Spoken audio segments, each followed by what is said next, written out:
Good evening, everyone. Today we have the privilege of having Miss Tejal Thakkar with us. And Miss Tejal Thakkar is a versatile HR professional with passion to transform organization and people for sustainable results. And 15 plus years of well-diversified experience, Miss Tejal Thakkar has specialization in HR operations, business support, and performance management. Wow, this is really a lot.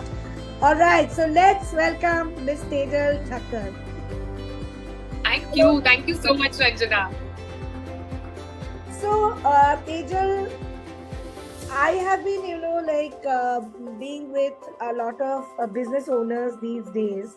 So, just wanted to know. Always, I see that they are struggling with hiring the right talent. Now, as a coach, I understand what is the issue, but as an HR professional, what do you feel? What do you think? Why are they struggling so much in hiring the right talent in their organization? So, agree, Ranjana. Yes, almost all business owners struggle to hire the right talent. As you know, finding the right talent is like looking for a needle in a haystack. I'm sure everybody agrees to this, that you want the right talent, but how will you find them? Where will you get them? Is he a right talent? Is he not a right talent? There are too many things going on, right? When you hire a person, you're not sure whether he will come in the organization. Will he add value to us? Will we add value to him?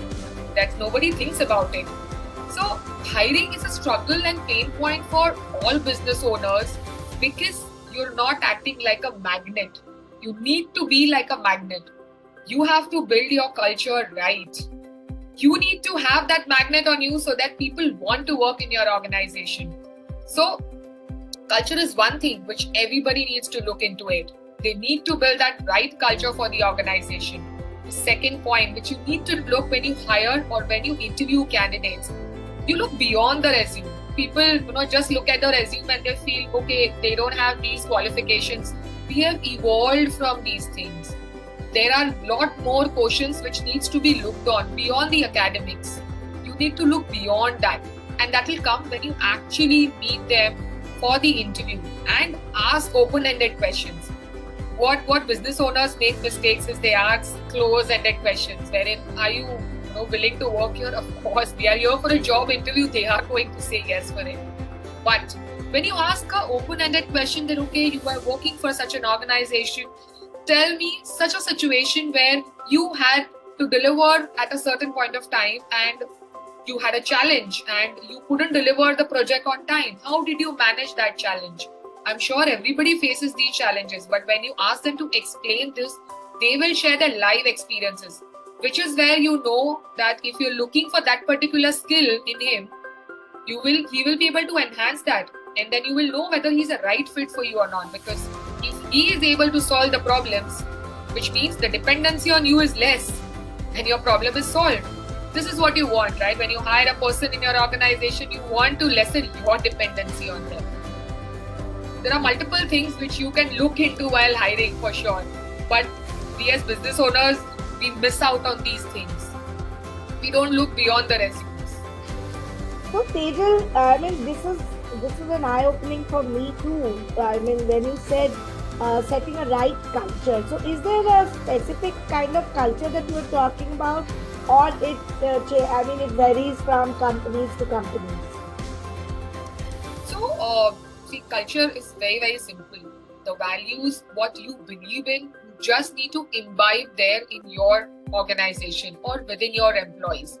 And that has to be reiterated again and again to the employees, which is where, as a business owner, a lot of them miss out because they are really busy in setting up the other operations part, or majority of business owners are focused on getting their operations right, but they miss on managing their employees.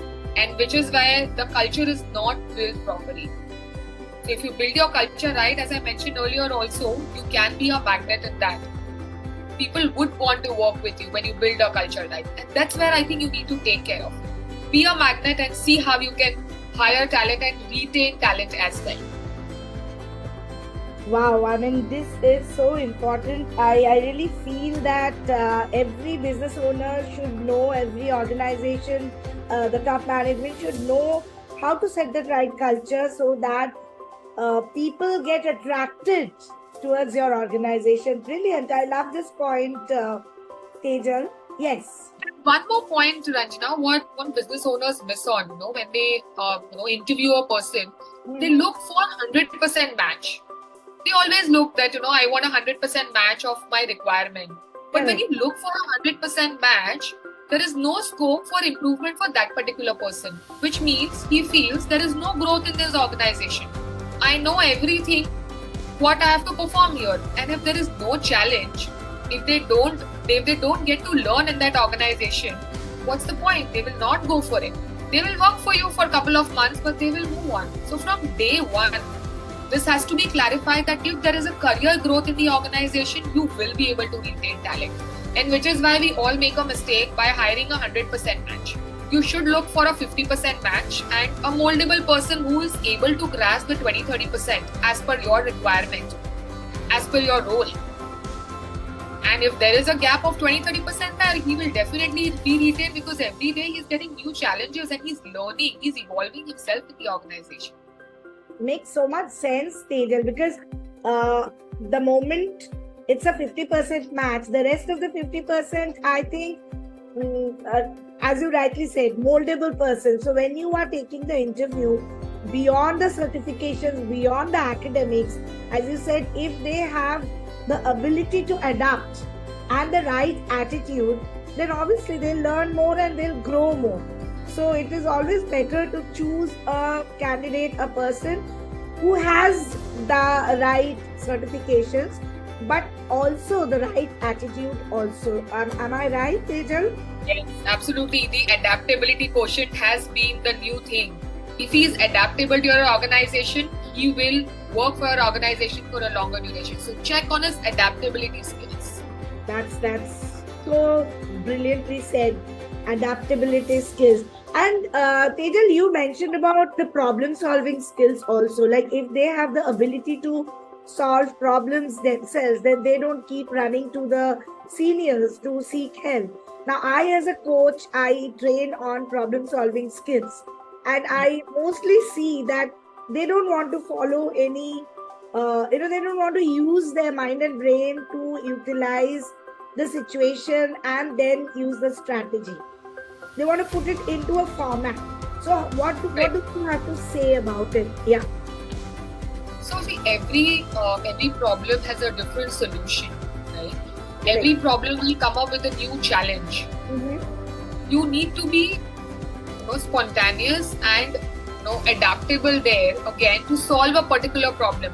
Yes, we can develop systems where there are particular formats in solving a problem, but yes, there'll be some problems which will be a new challenge, a new everything. I mean, nowadays, every moment there are new challenges coming in. Though we have solved that problem, but there is a new perspective, new angle to look into it. And that's where the person has to be spontaneous enough to solve that particular problem. But that's where his skill lies as well, right? Is he able to solve that problem on his own? And that's where when you ask the question of problem solving, you need to understand that whether he was able to do it in his previous organization. Then you will know that, okay, if certain challenges come in, he will be able to tackle it without your intervention in this. Right. So a problem solving skill is a very important part these days. And as you said that in the previous organization, if they were doing it well, we are sure that in the current organization, also they will have that idea and the thought and the strategies built in them and they can apply it, right? So the last question, Tejal, you spoke about open-ended questions, right? Can you give us 2-3 examples so that we can help our viewers if they are taking any interview? How can they also utilize our session and learn what are the questions that should be asked and so that they can analyze the candidate better? So depending on what skill are you looking at that candidate. Suppose what I mentioned about the problem solving skills, that is one open-ended question which you can ask. The other open-ended question, if you are looking to judge is communication skills, you need to check their communication skills. You can ask question with respect to communication, that if you had to deliver a particular project wherein multiple peoples and multiple departments were involved in it, how did you handle those things, or how did you coordinate those things and get up to communicate in a better way with a perfect delivery deadline? So these are questions when you ask them to share their experiences, their live experiences. When they share this, then okay, there was a project deadline which I had to give it, and multiple departments were involved in it, and there was no communication gap. I managed it well, which means that he is able to handle that communication gap and he is able to deliver the project on time. Again, that's judging. So live experiences is what you need to ask. And everybody goes through in their working experience, they go through different challenges at different times.